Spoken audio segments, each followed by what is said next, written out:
My name is Priscila. I want to thank God for supernatural career breakthrough. Well, I've been trusting God for a job since 2020. I am an embryologist and I moved to Lagos and everything just closed. Prior to moving to Lagos, everything was working fine for me. I was working in one of the big hospitals here and I was always going for conferences and seminars and things were moving fast for me. So when I moved to Lagos and everything closed, I didn't understand it. In fact, I couldn't get a job as an embryologist. And things got so bad, I couldn't get a job as a PA. I couldn't get a job as a sales girl. Even when I say, pay me 20,000, pay me 30,000, they will say no. Everywhere was closed. I was just urgent 2K, madam. Please, borrow me urgent 2K. Borrow. And I was so embarrassed because those who knew me before, how did things get so bad for you? Well, I joined NSPPD 2021 December, and I told God I wanted to get a job. And February I got a job, February 15th, the day I asked of the Lord, He gave me a job in the UK. I was so happy, and I was getting ready to go, to travel. But then they sent me a message and told me that, sorry, we have to take this slot and give it to someone from Ukraine. That was during the Ukraine crisis. And I already told everybody because, it was an answer to prayer. So I was broadcasting it. Yeah, I'm going. So I was depressed. But then again, I was still on the altar because I always hear people say on NSPPD that just remain there. So I said, well, let me just remain there. And then I remained there. And I was still trusting God and following the prayers. And then one Wednesday, Pastor Jerry was saying, you will get a good news. You will get a good news. The next thing you're about to hear is the sound of good news. It's the sound of good news. Receive it right now. Receive it right now. So after the prayers, because I don't have anything I do, I just at home. So I went to Job Bank Canada and I saw a job in my field as an embryologist. And I didn't qualify for the job because you need to be in Canada and you need to know French. And I'm not in Canada. I don't know French. So, but I applied here.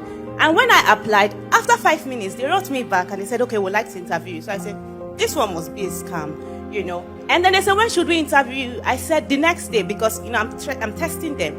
And then the next day, they said, okay, 8 p.m. we'll interview you here. So 8 p.m., I refused to come online because that voice kept telling me, you couldn't even get sales get job. Why do you think you will get a job in Canada? So 8 p.m., I didn't come online. I was at home. I was looking at my computer, but I refused to open it.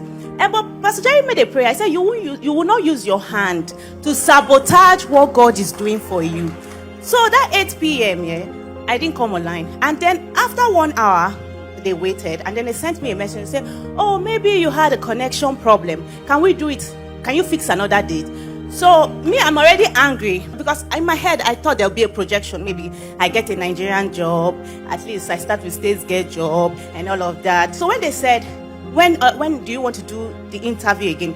So I said, Friday. That's the next day, yeah? Because it was Thursday. Then I said Friday. They moved it to 10 p.m. And 9 p.m. to that 10, I'd already prepared though. But 9 p.m. I just heard that voice again. It cannot be you. Why, Priscilla? Why do you pity yourself? So I stood up and left the house. And when I went there, the angel of God was just telling me, go back home. And then I called the Uber. And the Uber said, I'm already here. So I said, okay. And I entered the Uber. And the man was just flying on the road, like he was on a mission. So when I got home, I just opened my laptop. And they just said, bonjour, Priscilla. And that's the interview people, yeah? So I just said, hi. They said, do you know French? I said, no. And then they started telling me how we need you. This is what we need you to do. This is what 5 people panel, yeah? And everybody's just telling me, when one person finished telling me why they need me, the other person will tell me why they need me, the other person will tell me why they need me. And I look into the camera and say, is there anybody here? Because you need to know. Then I was so broke, I'd not eaten, so I was very slim. So I'm like, it can't be me. Who are these people seeing? So because you can't turn your back when you're having an interview. So I look in the camera and there's nobody there. So I just gave myself sense maybe the angel of God is here, because I've been on NSPD, so I know that there's all this, there's angels and ministry of angels. So I said, yes, fantastic. So how do I help you? Fabulous. Where are you now? What do you want me to do? Okay. Say it in proper English. And then they're just telling me, we need you. When can you come? And then after that, and they said, okay, we'll get back to you. And it was just only one interview. And the next working day, very early in the morning, they sent me my offer letter. So I just did not I didn't tell anybody. In fact, I started writing the company online, and I'll put scam to see if anything will come up, yeah. But I'm not seeing anything. So, and then they say, oh, send your documents, let's start getting you ready let's do the visa process and the rest, yeah. So I sent my documents, and they're doing the visa process, and it's like, oh, Priscilla, we thought about you, and we decided to increase your salary and promote you.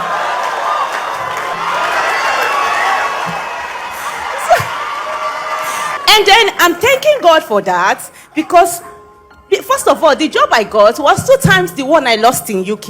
And then they promoted me again, so they say, me? So no more urgent 2K, And then they sent me another message. They said, oh, Priscilla, you know what? We've gotten you a house. And they said, we've gotten you a house. You don't need to pay for the house. You just come and move in. And I'm thanking God for that. And they sent me another message. And they said, we've gotten you a car.